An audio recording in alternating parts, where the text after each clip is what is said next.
just tied her. Transition and shoot. We got an open three. That's a good shot for us. Maddie Seegers backs up. They're obviously wanting to go at that. Caitlin Clark had only intended to stop for a quick coffee on that bitter January evening in 2025. Her body aching from hours of drills and conditioning with the Indiana fever. Her mind already drifting towards the thought of a hot shower and the warmth of her bed, when the sharp, rhythmic sound of a basketball bouncing against cracked asphalt cut through the hum of car engines and the icy wind swirling around the drive-through lane. It was a sound so familiar, so much a part of her own childhood, that it instantly drew her attention, and when she turned her head, she saw a sight that stopped her heart in its tracks. A lone teenage boy, no older than 14, shooting hoops in the freezing rain beneath the flickering yellow glow of a solitary street lamp behind an abandoned grocery store. Each splash of his worn-out trainers in the puddles a testament to a determination that made her chest tighten. His hoop was nothing more than a milk crate duct-taped to a bent metal pole, the rim uneven, the makeshift backboard cracked and crooked, the entire structure barely holding together against the winter wind. Yet the boy's form was astonishingly good, each shot deliberate, each movement filled with a quiet intensity that reminded Caitlin of the long hours she herself had spent practicing as a child, even on the harshest days, refusing to let anything stop her. But what truly broke her was the shopping trolley station beside the improvised court. Packed with a weathered sleeping bag, a few tinned goods, a small bundle of clothes, and a battered rucksack. Evidence that this young player was not simply practicing late at night, but literally living with everything he owned in that cart. It was an image that pierced her heart. A child fighting to keep his dream alive while the world around him had offered nothing but loss and hardship. His name, she would later learn, was Damon Williams, a boy who had lost his grandmother, the only guardian who had cared for him 6 months early, to a battle with cancer, leaving him effectively alone in the world. Too young for adult shelters, too old to be easily folded into the foster care system, and too proud to accept help from those who saw him as a burden rather than a boy with potential, Damon had drifted onto the streets of Indianapolis, surviving through a mixture of stubborn resilience, instinct, and an unwavering devotion to basketball.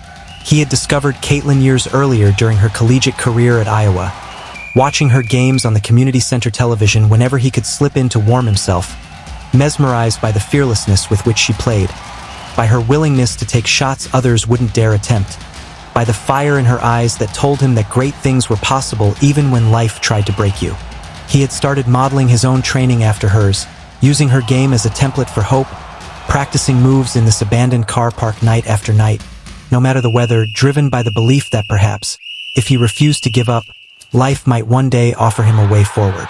As Caitlin sat in her warm car, heater blasting as the windows fogged around her, she watched Damon continue to shoot, slipping occasionally on the wet concrete but never pausing, never complaining, never glancing at the shopping trolley that represented the harsh reality of his life.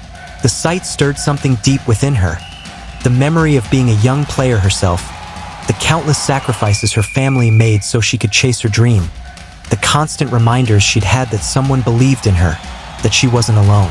For Damon, however, no one had stepped forward to play that role. He was surviving on grit alone. After nearly 10 minutes of watching him push through the cold, she made a decision. She stepped out of her car, pulling her jacket tight around her, and walked slowly across the wet pavement, careful not to approach too suddenly. Damon froze when he noticed her, his guard instantal. Her voice gentle, almost soft enough to blend with the rain, as she said, "Hi there, I'm Caitlin." He stared at her for a long moment, confusion etched into his young features before a spark of recognition flickered in his eyes. Eyes that had clearly seen more hardship than any child should. She asked if she could watch him shoot for a moment, and after a hesitant pause, he nodded, resuming his practice but now under her quiet, attentive gaze. She noticed the way he focused fiercely on each shot, the way he whispered numbers under his breath as though counting makes or attempts, the way he pushed through the cold that made his lips blue and his hands stiff. When he finally stopped, she praised his form, complimenting the precision in his footwork, the natural fluidity in his release, and she saw something extraordinary. He didn't smile, didn't puff out his chest, didn't glow with pride like most kids would. Instead, he lowered his head slightly, as if enused to receiving praise, as if unsure whether he deserved it. That small gesture broke her more than any part of the scene that had come before. She asked gently how long he'd been practicing here, and after a long pause, he told her about the 6 months since his grandmother's passing, about sleeping wherever he could stay hidden, about coming to this lot every night because the streetlights stayed on and the broken awning of the store kept some of the wind away. He told her he practiced because basketball made him feel like himself again, because when he played, he wasn't homeless. He was just a kid who loved the game. Listening to him, Caitlin felt a fierce protective instinct rise in her chest, the same one she felt for her younger fans, but sharper, heavier, tinged with the heartbreaking knowledge that the world had failed this boy again and again. Without overwhelming him, she offered to get him something warm to eat, and though he hesitated, as if unsure. They hit the chippies. Dan Alleman all the way, no defense. You got to play transition defense. Not possible to even connect. He was a little bit too casual about that. Take the ball to the hole. Be strong. Caitlin couldn't help noticing the precision in his shooting form, the smooth release and the determined way he reset his stance each time. And before she realized it, the words had slipped from her mouth. "Your shooting form is really impressive." Damon froze, eyes widening as recognition dawned slowly across his rain-soaked face. And when he whispered, almost breathless, "You're Caitlin Clark, the basketball player from Iowa. You're my hero." Something inside her tightened, not out of pride but out of the raw sincerity radiating from him. A sincerity that didn't come from fan culture but from genuine admiration shaped by struggle. His thin shoulders were trembling from cold, his grip on the worn basketball loosening as he admitted, with a shy, tired smile, that he practiced every night despite not having a real court, because one day he hoped to play in college just as she had. But what happened next was something no one could have predicted. For instead of offering a quick word of encouragement and moving on, Caitlin found herself compelled to ask the question that cut straight through his fragile composure. "Damon, when was the last time you had a hot meal and a warm place to sleep?" His bravado faltered instantly, his eyes glistening as he tried to hold himself together. "I'm okay," he insisted, but the wavering crack in his voice betrayed him, revealing a boy carrying far more than a child should.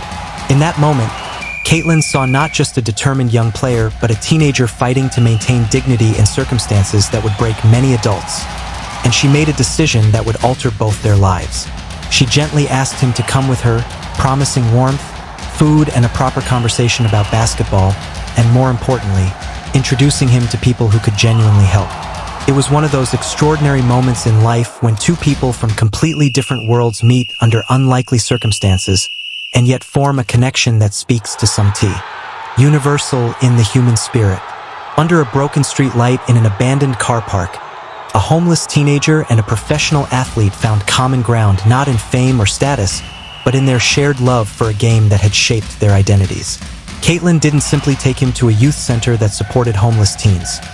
She stayed with him through every step of the process, reassuring him that this wasn't charity but an investment in his future, ensuring he received not only a safe bed and regular meals but counseling, educational support, and a place on the youth center's basketball team.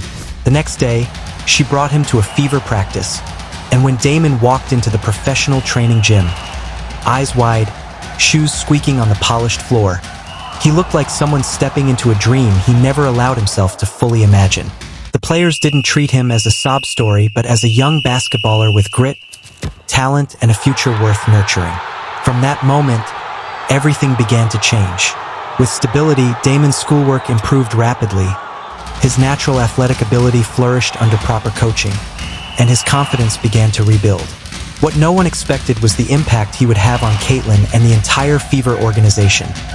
His resilience reminded them why they loved the sport before contracts, pressure, and media noise drowned out its purity.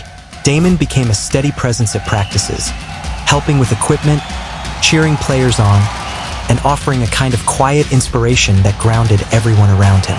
6 months later, thriving academically and excelling on his youth team, Damon launched a program at the youth center called Court Dreams, giving other displaced or struggling teens a place to play, form friendships, and rebuild their own confidence through basketball.